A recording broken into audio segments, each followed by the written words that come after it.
hey.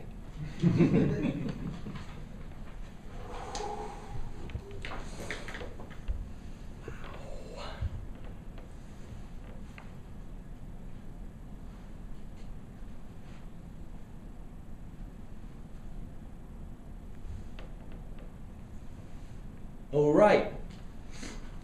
Right. I came here today to speak to you about mutinies. The worst part about a mutiny is that if you're not expecting it, it can escalate very, very quickly. You see, with my condition, somnambulism, there is a very specific set of skills that one must master in order to escape from some very awkward situations.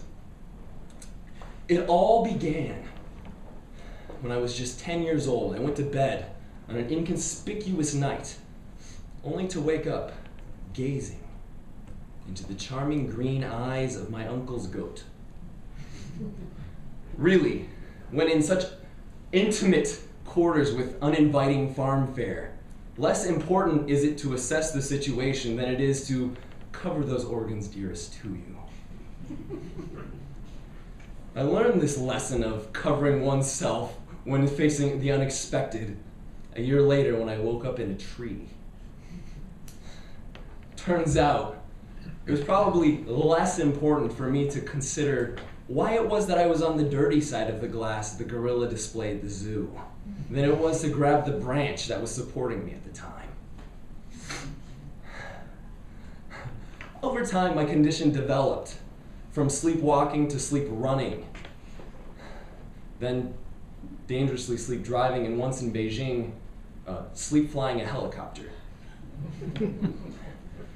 When you face these unexpected circumstances that you're just not prepared for, you have to make a decision and just go with it, regardless of how commodiously terrible that decision could be.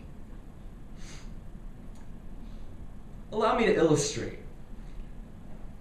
I once faced the grave deliberation of whether the Princess of Lithuania would look upon me more favorably if I was still wearing the women's clothing I found myself wearing as I woke up, or to just go out there mostly naked.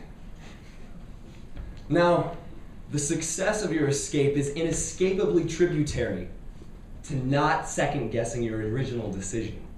However, I must warn you, to be so fastidiously committed to that original decision can prove not very fruitful. I told you watermelons weren't a good flavor for everything. All right, where was I? Don't panic. Even if you wake up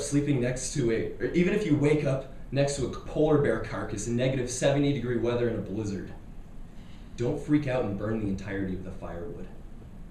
You may just be in Antarctica, and you might also be the guide to that expedition. So, be it impersonating a celebrity to save your soul from hipsters, or convincing some tribesmen in Africa that you are not indeed edible because you can prove their value to them by communing with onions, or convincing the Princess of Lithuania that the dress she found on her mother's kitchen table was not, in fact, yours.